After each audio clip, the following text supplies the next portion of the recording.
Hello friends, welcome to history classes. Friends, ये मेरा NET exam से रिलेटेड ऑफिशियली यूट्यूब का चैनल है। My name is Manpreet Kaur. और फ्रेंड्स, यहाँ पर मैं आपको नेट एग्जाम के सिलेबस के अकॉर्डिंग ही यहाँ पर प्रिपरेशन करा रही हूँ। उसी से रिलेटेड ही जो टॉपिक है यहाँ पर दिए जा रहे हैं एग्जाम के पॉइंट ऑफ व्यू से ही। अब मैंने एक क्विक एंड शॉर्ट वे में जो टॉपिक है उसकी सीरीज स्टार्ट की हुई है। तो जो टॉपिक हैं उनको ही हम जो एग्ज़ाम के पॉइंट ऑफ व्यू से क्वेश्चन आ रहे हैं वो ही यहाँ पर आपको प्रोवाइड करवाए जा रहे हैं। जैसे कि हमने अपना जो ऐतिहासिक स्रोत है उसके बारे में जाना, प्रयोग ऐतिहासिक काल, सिंधु घाटी सभ्यता, वैदिक संस्कृति। तो उन चीज़ों के जो वो टॉपिक है उनके बारे में हमने एक किया था, क्लियर किया था उन सभी को। आज हम जो जानेंगे ये है जैन धर्म। तो जैसे कि वैदिक काल की जो संस्कृति थी वो किस प्रकार की थी। वैदिक काल जो था वो बहुत अच्छे तरह से माना जाता है धर्म के अकॉर्डिंग, फिर कृषि व्यवस्था के अकॉर्डिंग। तो वो एक ग्रामीण संस्कृति थी उसके बारे में। और जो आगे चलकर जो संस्कृति आती है वो उत्तर वैदिक काल की आती है, जहाँ पर कि आगे जाकर गिरावट आनी स्टार्ट हो चुकी थी। यज्ञ बलि ये इनका प्रावधान हो चुका था, ब्राह्मणों का महत्व बहुत बढ़ चुका था, स्त्रियों की दशा में थोड़ी सी कमी आने लगी थी। तो वो सब चीज़ों के बारे में जाना था। तो अब हम जो आगे चलकर जो धार्मिक आंदोलन स्टार्ट हुए थे धार्मिक रूप में, जैसे कि जैन धर्म, बौद्ध धर्म आया था, उसके बारे में आज उसको क्लियर करेंगे। तो अगर आप मेरे इस चैनल के साथ न्यू हैं तो प्लीज़ सब्सक्राइब ज़रूर कर लीजिएगा, बेल आइकन को दबाइएगा, नोटिफिकेशन आपको टाइम पर मिलता रहेगा। इसके अलावा आप और भी अच्छे से डिटेल वाइज अपना नेट क्लियर करना चाहते हो तो मुझे फॉलो कीजिएगा अनअकैडमी पर। वहाँ पर एजुकेटर हूँ, वहाँ पर भी मेरे कोर्सेज हैं, फ्री ऑफ कॉस्ट दिए हुए हैं विद एमसीक्यू सीरीज के साथ, डिटेल वाइज तीनों टर्म में से फ्री ऑफ कॉस्ट है। बहुत सारा मटेरियल अवेलेबल है, वहाँ पर आपकी प्रिपरेशन बहुत अच्छी तरह से हो जाएगी। मेरे कहने पर एक बार जाकर आप वहाँ पर जो नीचे लिंक है उसमें जाकर ज़रूर देखिएगा। तो वहाँ पर मेरे जो प्रोफाइल है उसमें आपको बहुत सारे कोर्सेज मिल जाएंगे। तो प्रिपरेशन आपकी बहुत ही अच्छी तरह से हो जाएगी, तो देखिएगा ज़रूर। अगर वीडियोस अच्छे लगे यहाँ पर लाइक कीजिएगा और कमेंट कर कर भी ज़रूर बताइएगा। तो चलिए स्टार्ट करते हैं आज के जो हमारे टॉपिक हैं उसके बारे में। तो जैसे कि जो उस टाइम पर प्राचीन धार्मिक जो आंदोलन स्टार्ट हुए थे, तो धार्मिक आंदोलन के क्या कारण माने गए हैं। तो जैसे कि उत्तर वैदिक काल में एक वर्ण व्यवस्था थी जो जटिल हो चुकी थी। वो तो वर्ण व्यवस्था जो थी कर्म से ना होकर क्या थी, बलि सॉरी बल्कि जन्म पर जो आधारित वो हो चुकी थी। कर्म पर आधारित ना रहकर जन्म पर आधारित हो चुकी थी कि कौन सा व्यक्ति किस जाति में जन्म कहाँ लेता है, तो वो जन्म के आधार पर हो चुकी थी। फिर आडंबर, यज्ञ, बलि ये सब बहुत ही ज़्यादा बढ़ चुके थे। फिर इस काल में जो धार्मिक कर्मकांड जो होते थे पुरोहितों के द्वारा ही होते थे, उनका भी जो प्रभुत्व था बहुत बढ़ चुका था। उनकी प्रभुत्व के बारे में भी लोगों में जो कि एक विरोध की भावना उत्पन्न हो चुकी थी, उनका भी विरोध होने लगा था, क्योंकि जो ब्राह्मण थे बहुत ही ज़्यादा कट्टर हो चुके थे। तो इस प्रकार उनका विरोध स्टार्ट हो चुका था। फिर उत्तर पूर्व भारत में कृषि व्यवस्था का जो विकास भी एक धार्मिक आंदोलन की शुरुआत का एक मुख्य कारण माना गया है। तो आगे हम जानेंगे जैन धर्म के बारे में। तो जैन धर्म में इसका जो वास्तविक संस्थापक कौन था, क्यों जैनियों के जो प्रथम कौन माने गए हैं, ऋषभ देव माने गए, तो उनके द्वारा ही माना गया है कि जैन धर्म की स्थापना हुई थी। लेकिन जो एक वास्तविक रूप प्रदान किया गया था वो किनके द्वारा हुआ था कि एक संगठित और वास्तविक रूप वर्तमान महावीर के द्वारा इनको दिया गया था। तो जो कि प्रथम तीर्थंकर जो थे ऋषभ देव ही थे, जहाँ आदिनाथ कहा जाता है उनको, लेकिन जो वास्तविक संस्थापक के रूप में थे वो वर्तमान महावीर ही थे। तो जैसे कि कुछ इंपॉर्टेंट जो तीर्थंकर हैं तो उनसे रिलेटेड जो चिन्ह बताए गए हैं उनके बारे में, जैसे कि आदिनाथ ऋषभ देव, इनका जो चिन्ह है माना गया, प्रतीक चिन्ह, जिसमें कि ऋषभ सांड बैल आ जाता है। अजीतनाथ उनका है हाथी, संभवनाथ का है घोड़ा, मलिकनाथ का है कलश, नेमीनाथ का है नीलकमल, अष्टनेमी का है शंख, पार्श्वनाथ का सर्प और महावीर स्वामी का है सिंह। तो ये जो कुछ तीर्थंकर हैं जिनके बारे में क्वेश्चंस आते हैं और उनसे रिलेटेड जो चिन्ह है उसके बारे में है। तो वास्तविक संस्थापक कौन थे, महावीर। आगे हम जानेंगे जो तीर्थंकर है उसके बारे में, जैसे कि आदिनाथ और ऋषभ देव। तो ऋषभ देव का जो लेख है किस किस में मिलता है, ऋग्वेद में, यजुर्वेद में, अथर्ववेद में, श्रीमद् भागवत में, विष्णु पुराण, भागवत पुराण, तो इसमें मिलता है। फिर ऋषभ देव का जन्म कहाँ पर हुआ था, अयोध्या में। इनकी मृत्यु कहाँ पर हुई थी, अठवल्य पर्वत जो अर्थात जिसको कहते हैं कैलाश पर्वत, वहां पर हुई थी। और इनका प्रतीक चिन्ह कौन सा माना गया है? सांड, जो हमने अभी पढ़ा है। आगे आ जाते हैं पार्श्वनाथ। तो पार्श्वनाथ कहाँ पर था? इनका जन्म वाराणसी में हुआ था। माता कौन थी? वामा देवी। पिता कौन थे? वाराणसी के जो राजा अश्वसेन। पत्नी कौन थी? प्रभावती। ज्ञान प्राप्ति कहाँ पर हुई थी? सामेव पर्वत पर। श्री कहाँ पर त्यागा था इन्होंने? पार्श्वनाथ पहाड़ी पर। और पार्श्वनाथ के अनुयायी कौन थे? निग्रंथ कहलाते थे। तो पार्श्वनाथ के अनुयायियों को क्या कहा जाता था? निग्रंथ। तो ये पार्श्वनाथ और ऋषभ देव के बारे में है। आगे हम जानेंगे महावीर स्वामी के बारे में। तो ये जैन धर्म के 24वें तीर्थंकर के रूप में है और जैन धर्म के वास्तविक संस्थापक ही इनको माना जाता है। जन्म कब हुआ था? 540 ईसा पूर्व में हुआ था। जन्म स्थल कौन सा है? कुंडलग्राम। पिता कौन थे? सिद्धार्थ और वज्जी संघ के ये जातक कुल से रिलेट करते थे इनके पिता। और माता कौन थी? त्रिशला। लिच्छवी वंश के जो शासक चेटक की ये बहन थी। पत्नी कौन थी? यशोधरा। पुत्री कौन थी? प्रियदर्शिना, जो जिसको अनुजा भी कहा जाता है। और दामाद कौन थे? जमाली। प्रथम शिष्य भी थे और प्रथम विरोधी भी यही माने गए हैं। बचपन का नाम कौन था? वर्तमान महावीर। और ज्ञान प्राप्ति स्थल कौन कौन से थे? जुम्बिक गांव था, ऋजुपालिका नदी के तट पर साल वृक्ष के नीचे इनको क्या थी? ज्ञान की प्राप्ति हुई थी। प्रथम उपदेश कहाँ पर दिया था? राजगृह में, जो वृतुलांच पर्वत पर बैठकर। निर्वाण कहाँ पर इनको प्राप्त हुआ? पावापुरी, जो राजगृह में है। मल्ल गणराज्य के प्रधान सतीपाल के यहाँ पर 468 ईसा पूर्व में हुआ था, जो इनको निर्वाण की प्राप्ति हुई थी। तो हमने पार्श्वनाथ, ऋषभदेव और महावीर स्वामी के बारे में जाना। आगे हम जानेंगे जैन संघ के बारे में। तो जैन संघ, जैसे कि महावीर स्वामी ने ही पावापुरी में जैन संघ की जो स्थापना की थी और इनके जो अध्यक्ष थे वो कौन कौन माने गए हैं, तो क्रम अनुसार इस प्रकार दिया गया है। पहले तो महावीर स्वामी ही थे, उसके बाद सुधर्मन, फिर जम्बू स्वामी, जो अंतिम केवलिन। तो अंतिम कौन थे? केवलिन। जम्बू स्वामी के बाद कौन थे? अंतिम केवलिन। फिर संघ की संरचना किस प्रकार की थी? जो तीर्थंकर होते थे ये अवतार पुरुष माने जाते थे। अहर्त जो होते थे ये निर्वाण के बहुत करीब माने जाते थे। आचार्य जैन सन्यासी समूह के प्रधान के रूप में। उपाध्यक्ष जैन धर्म के अध्यापक या संत के रूप में। भिक्षु भिक्षुणी कौन होते थे? ये सन्यासी जीवन व्यतीत करते थे। श्रावक और श्राविका ये ग्रस्त होकर भी संघ के सदस्य के रूप में कार्य करते थे। तो संघ की जो संरचना है वो इस प्रकार बताई गई है। आगे है निष्क्रमण। तो निष्क्रमण क्या है? तो जैन संघ में प्रवेश करने के लिए एक विधि संस्कार किया जाता था, तो उसको कहते थे निष्क्रमण। जैन संघ के उच्च नीच एवं अमीर गरीब का कोई भी भेद नहीं होता था, कोई भी जैन संघ में शामिल हो सकता था, ये था। फिर आगे बताया गया है चंदना कौन थी? ये एक भिक्षुणी थी जो संघ की अध्यक्ष थी उसके रूप में। चेलना ये श्राविका संघ की अध्यक्षता के रूप में थी। फिर आ जाता है जो जैन धर्म के जो उससे दो भागों में बांटा था, जैसे कि श्वेतांबर और दिगंबर। तो ये आ जाता है श्वेतांबर कौन थे? उनके भी अंतर पाया गया है। इन दोनों जो संघ बने थे, जैन धर्म के आगे भी संघ बने थे, श्वेतांबर और दिगंबर। क्या क्या अंतर पाए गए हैं? कि मोक्ष प्राप्ति के लिए वस्त्र त्याग आवश्यक नहीं, कि मोक्ष के लिए वस्त्र त्यागना जरूरी नहीं है। लेकिन दिगंबर वाले मानते थे कि वस्त्र त्याग ही आवश्यक है मोक्ष के लिए। स्त्रियां मोक्ष की अधिकारी हैं, ये मानते थे श्वेतांबर वाले। लेकिन दिगंबर वाले मानते थे कि स्त्रियों का निर्वाण संभव नहीं है।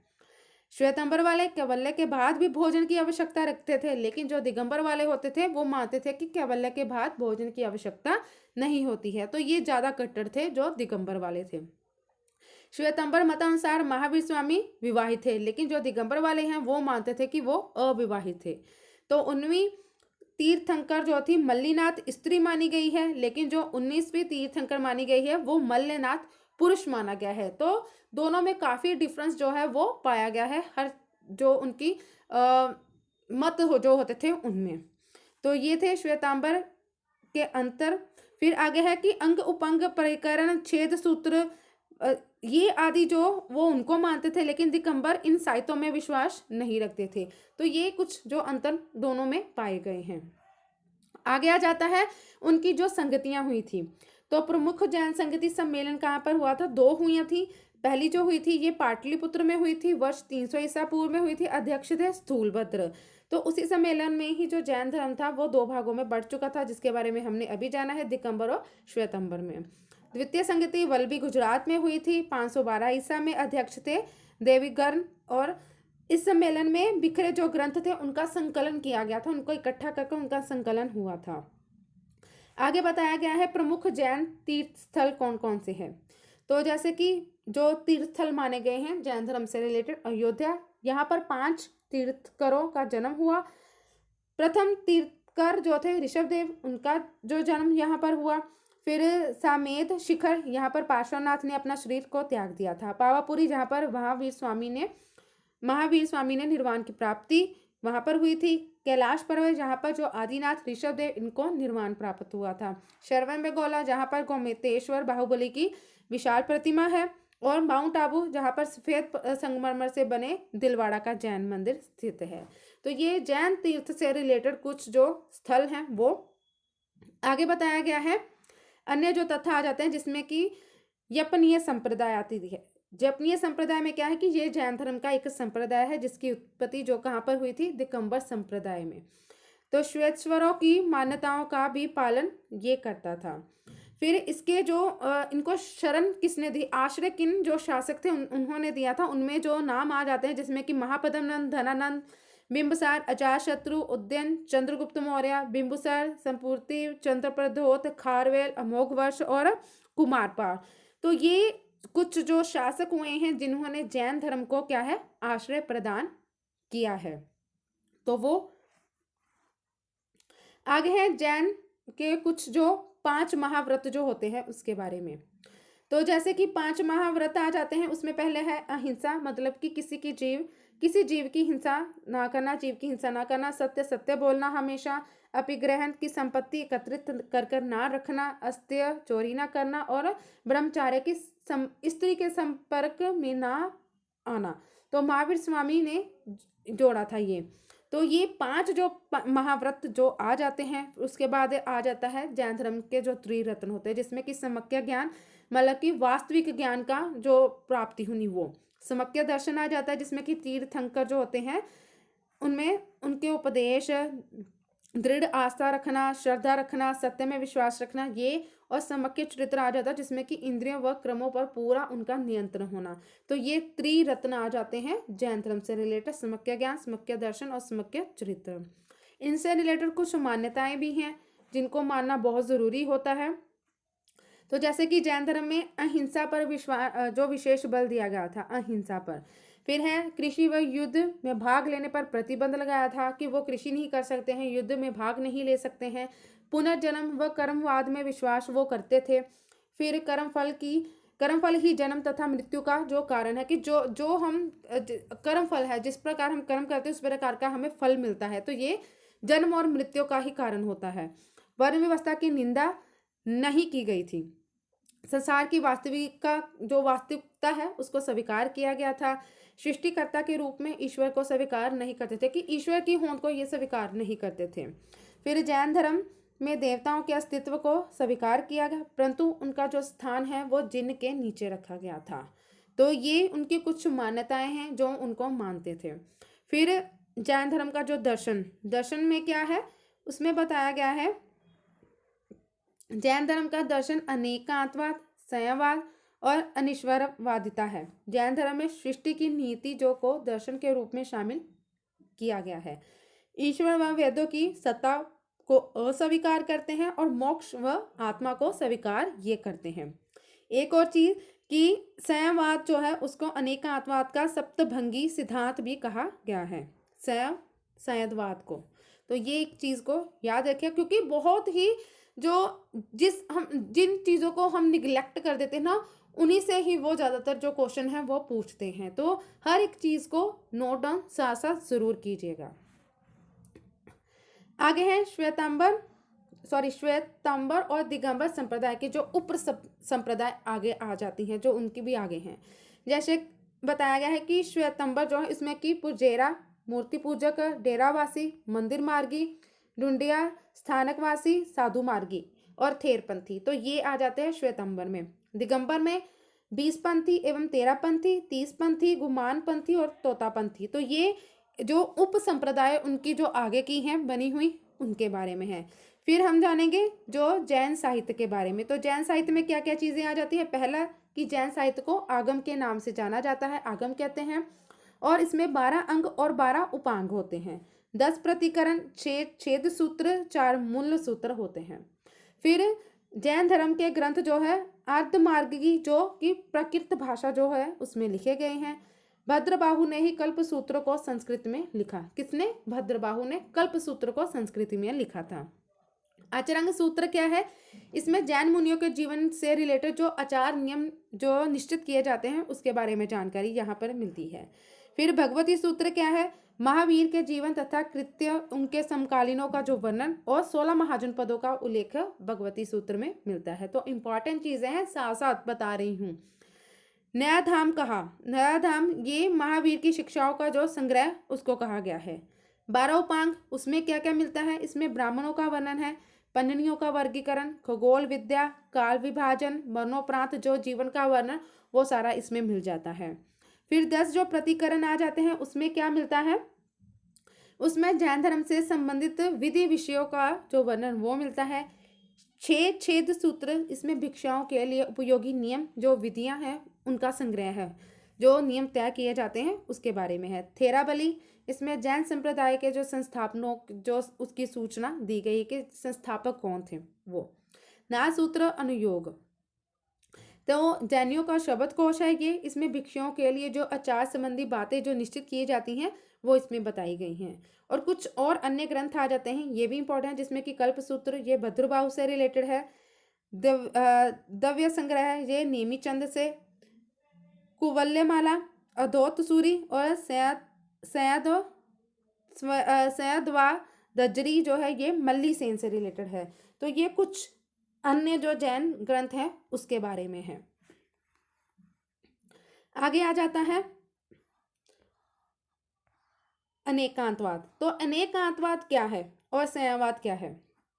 तो अनेकांत, जिस प्रकार जीव भिन्न भिन्न होते हैं उसी प्रकार ही जो आत्माएं वो भी भिन्न भिन्न होती हैं। इसके अनुसार ही आत्मा को परिवर्तनशील माना जाता है। तो ये अनेकांतवाद का बताया गया है। संयमवाद क्या है कि इसके अनुसार तत्व ज्ञान को पृथक पृथक दृष्टिकोण से देखा जाता है, अलग अलग दृष्टिकोण जिसको कहते हैं। प्रत्येक काल में जीवन का जो ज्ञान है एक नहीं होता है, अलग अलग होता है। तो ज्ञान की विभिन्नताएं 7 प्रकार से होती है, इसलिए इसको इस दर्शन को सप्तभंगीय भी कहा जाता है, क्योंकि 7 जो ज्ञान है वो भिन्न 7 प्रकार के होते हैं, तो इसलिए सप्तभंगी इसको नाम दिया गया। तो ये संयमवाद है।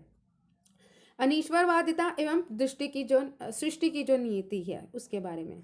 जैन ईश्वर में विश्वास नहीं करते थे और ईश्वर को विश्व का निर्माण करता और नीति भी नहीं मानते थे कि ये ईश्वर के द्वारा इसकी नीति जो निर्माण नहीं किया गया है। इसके अनुसार सृष्टि आदि काल से चली आ रही है और अनंत काल तक इसी प्रकार ही जो चलती रहेगी, शाश्वत नियम के आधार पर कार्य करती है। तो ये बताया गया है कि जिस प्रकार ये पहले से ही ऐसे ही चली आ रही है और आगे भी ऐसे ही चलती रहेगी, ईश्वर ने इसको नहीं बनाया है।